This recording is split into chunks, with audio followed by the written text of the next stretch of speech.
Wael Dahdouh, Al Jazeera's correspondent and bureau chief in Gaza. He's known for his relentless reporting, his composure, and his resilience despite his dateline and the danger that comes with it. He is referred to by many in the Arab world as the voice of Gaza. On October 25th, while reporting live, Wael received a phone call.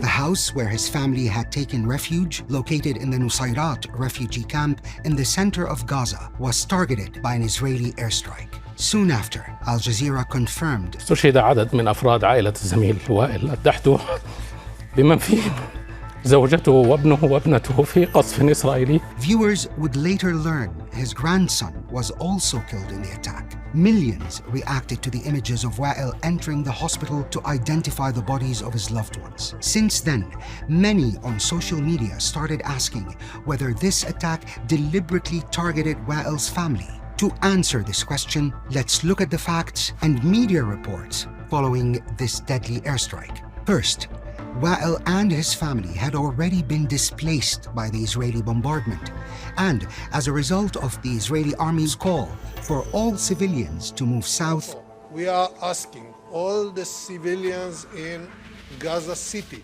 to go south of Gaza.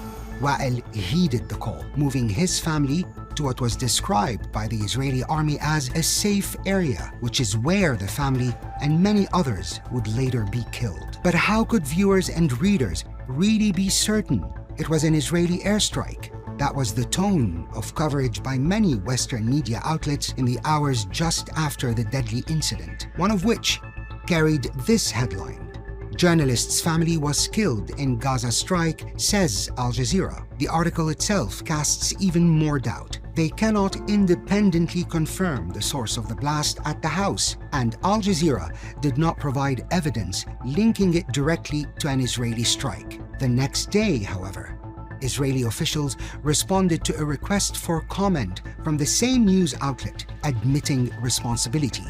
Their airstrike targeted what they called Hamas terrorist infrastructure, thus confirming the Israeli army was behind the attack and that all had gone according to a plan. So, it was a planned attack by Israel on a specific target in an alleged safe area. But still, this does not prove that the attack targeted Wael or his family, while some on social media jumped to that conclusion. This same question gained momentum after an Israeli TV channel broadcast a program in which the guest explicitly said that the attack targeted Wael's family.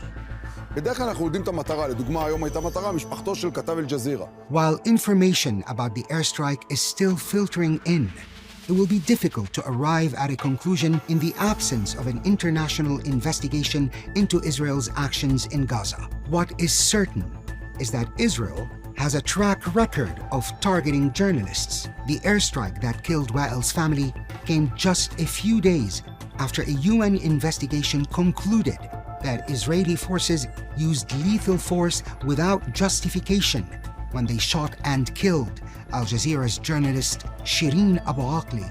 Meanwhile, a Reuters cameraman was also killed and several others injured, including 2 Al Jazeera journalists, when their press convoy was struck by an Israeli shell in South Lebanon. So far, at least 22 journalists have been killed by Israeli attacks during the war on Gaza. The attack that killed Wael's family members came just a few days after Israel's former prime minister said this about objective and balanced reporting on the war on Gaza. If the international media is objective, it serves Hamas.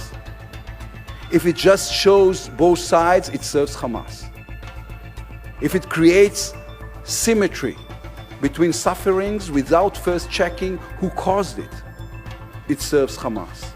I know you don't mean to, but that's the result, and it's time for it to change.